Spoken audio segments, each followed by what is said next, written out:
Hoje eu vou falar um pouco mais sobre o fundo BCR11. Será que é uma grande oportunidade que esse fundo está trazendo para você e você não está percebendo? Ou é uma cilada que tem dentro dele? Vamos comigo nesse vídeo que você vai entender um pouquinho mais os pontos que eu quero trazer aqui e para você enxergar se é um risco ou se é uma oportunidade para o teu portfólio. Bom, começando aqui pelo preço de cotação do dia que eu estou gravando, R$ 51 ali aproximadamente é a cotação atual. Se você for olhar, uma queda de 41% aproximadamente desde o início do fundo. Então, uma queda mais acentuada, isso fez com que nesse segundo momento, o valor patrimonial da cota é R$ 91,05, além de um patrimônio total de 87 milhões, enquanto isso, o valor cotado a mercado é de 0,56 ou 49 milhões. Então, acho que o primeiro ponto, um valor de liquidez muito baixo, né? Um valor de patrimônio que vai trazer uma liquidez baixa e também uma correção muito intensa ali dentro do patrimônio. Só para vocês terem uma ideia, a liquidez média diária do fundo é de R$ 338 mil, então um valor bem baixinho. Para quem quer formar uma grande posição, é um risco muito grande. Então isso aqui é muito mais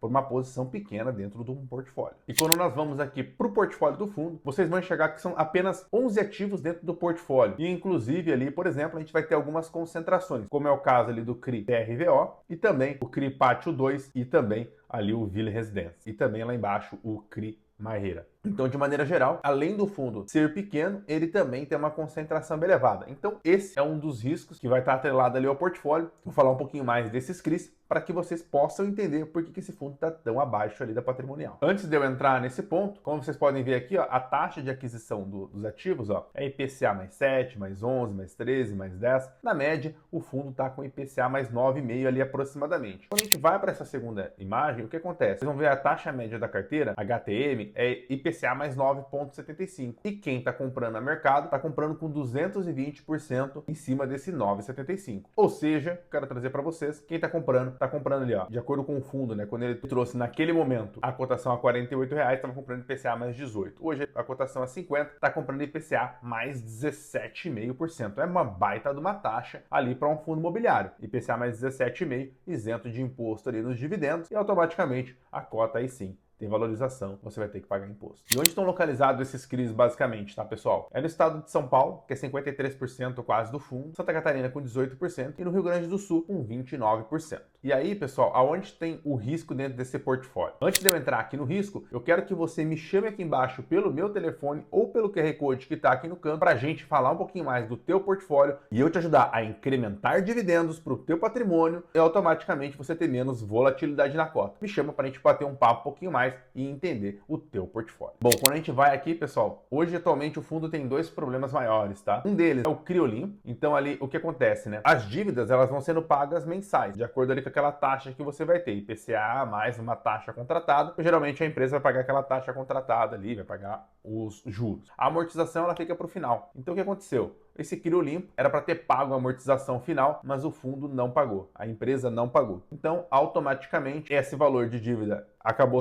acontecendo ali para os ativos e vão ter que fazer ali a negociação ou mesmo a venda desses ativos que estavam ali dentro como garantia para poder receber de volta. Então, aqui é um dos problemas, tá, pessoal? E um ponto importante, lembrando que o CRI Olimpo é 7% do portfólio, então é bem relevante. Agora, quando a gente vai para o CRI CRVO, aqui, pessoal, é um caso muito, mas muito mais alerta nesse sentido. Por quê, pessoal? A operação aqui do CRI CRVO, ela fica em São Leopoldo, aqui pertinho da onde eu moro. Mas o que acontece, né, pessoal? Devido às enchentes que teve em 2024 aqui no Rio Grande do Sul, então a operação como um todo foi bem afetada, né? Então desde lá eles não vêm pagando essas amortizações, vêm pagando ali R$ 120 mil por mês e agora basicamente está tendo um problema em relação a esses recebíveis. De modo geral, o fundo agora vai ter que entrar para acionar as garantias e conseguir fazer o recebimento dos valores, ou no caso não haja esse recebimento, eles vão ter que pegar e entrar e fazer ali a aquisição desse mercado, que é o Macromix, vai ter que fazer a aquisição ali do galpão, e aí a partir disso aí pode incrementar sim o valor patrimonial, visto que o ativo vale mais do que o valor emprestado, mas ao mesmo tempo vai ter que fazer essa venda. A primeira tentativa deles é fazer essa venda via leilão. Caso não consiga, vai ter que entrar para dentro do portfólio, vai ficar sem a renda e depois fazer a venda desse ativo para entrar a renda total. Então vai ter um período ali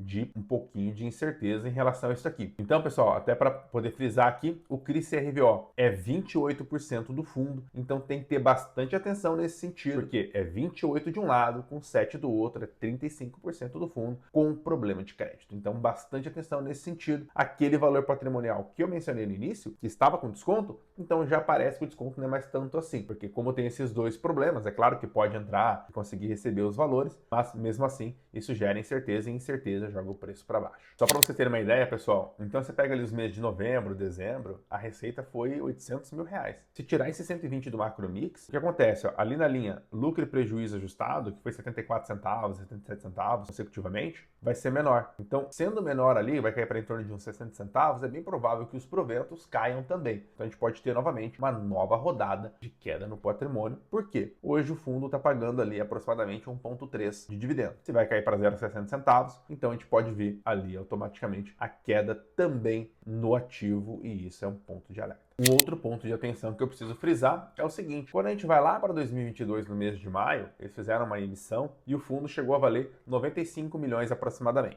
O que é o ponto de atenção, tá, pessoal? O tempo foi passando, o ativo foi corrigindo e hoje eles estão com 87 de valor de patrimônio. Então, olha como o patrimônio corrigiu muito, tá, pessoal? Então, isso afeta bastante ali diretamente, porque parece pouco, né? A gente está falando de 95 para 87, são 8 milhões de valor de patrimônio, mas que de modo geral, esses 8 milhões, eu tô falando de mais de 10%. Então é bastante coisa. Porque o número não parece tanto, mas no percentual é bastante coisa. É uma perda patrimonial de 10%, simplesmente porque o fundo talvez foi pagando os proventos e não foi fazendo esse caixa, teve problemas ao longo do caminho. Isso gera muito impacto negativo de maneira geral. E falando de dividendos, dá uma olhadinha como que esse dividendo já foi mais elevado. Isso é claro, né? Porque o IPCA também foi mais elevado. E agora, o IPCA mais baixo, ele está pagando menos. Então, a gente pega aqui, por exemplo, nesse último mês, foi entregue 77 centavos. Isso representa um yield de 17,78%.